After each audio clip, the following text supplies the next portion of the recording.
উপরে তুললে ছবি নিয়ে সুন্দর হবে না। হ্যাঁ তোলেন ভাই, তোলেন পতাকা, তোলেন পতাকা, তোলেন ওড়ে তোলেন, ওড়ে তোলো, বাতাসে তো পতাকা উঠবে। হ্যাঁ আস্তে আস্তে। জয় বাংলা, জয় বাংলা, জয় বঙ্গবন্ধু, সামনে সামনে, জয় বঙ্গবন্ধু। শিক্ষা শান্তি, শিক্ষা শান্তি প্রগতি ছাত্রলীগের মূলনীতি। সকলেই জানেন যে ফিলিস্তিনের উপরে যেভাবে অত্যাচার নিপীড়ন চলছে, সেই অত্যাচার এবং নিপীড়নের বিরুদ্ধে বাংলাদেশ ছাত্রলীগ কেন্দ্রীয় নির্বাহী সংসদের সংগ্রামী সভাপতি সাদ্দাম হোসেন এবং শেখ ওয়ালি আসিফ ইনান ভাইয়ের নেতৃত্বে আজকে সারা দেশের সকল শিক্ষা প্রতিষ্ঠানে আমরা ছাত্রলীগের নেতাকর্মীরা আমরা ফিলিস্তিনের পতাকা উত্তোলনের মধ্য দিয়ে আমরা আজকে ফিলিস্তিনের স্বাধীনতার প্রত্যাশা করছি।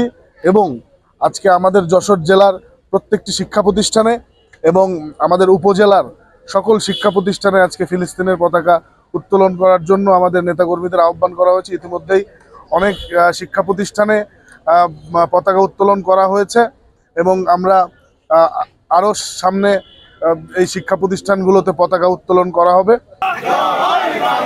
জয় বঙ্গবন্ধু, জয় বঙ্গবন্ধু। ইসরায়েলের কালো ইনান ভাই মানে ইসরায়েলের অত্যাচার, সাদ্দাম ভাই মানে না ইসরায়েলের অত্যাচার, ইনান ভাই মানে না ইসরায়েলের, ছাত্রলীগ মানে না ইসরায়েলের অত্যাচার। আমরা সাধারণ শিক্ষার্থীদের ব্যাপকভাবে সাড়া পেয়েছি, তারা আমাদেরকে প্রস্ফুটিতভাবে আমাদেরকে সাপোর্ট করেছে।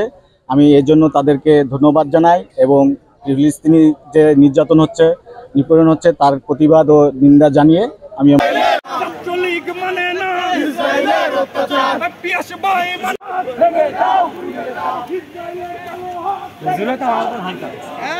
আপনারা ইতিমধ্যে অবগত হয়েছেন যে বাংলাদেশ ছাত্রলীগের সংগ্রামী সভাপতি সাদ্দাম হোসেন ও বিপ্লবী সাধারণ সম্পাদক শেখ ওয়ালি আসিফ ইনান ভাইয়ের নির্দেশে আমরা যশোর জেলা ছাত্রলীগের পক্ষ থেকে আজ যে কর্মসূচি পালন করছি সেটা হচ্ছে ফিলিস্তিনি স্বাধীনতা রক্ষার দাবিতে। জয় বঙ্গবন্ধু, জয় বঙ্গবন্ধু।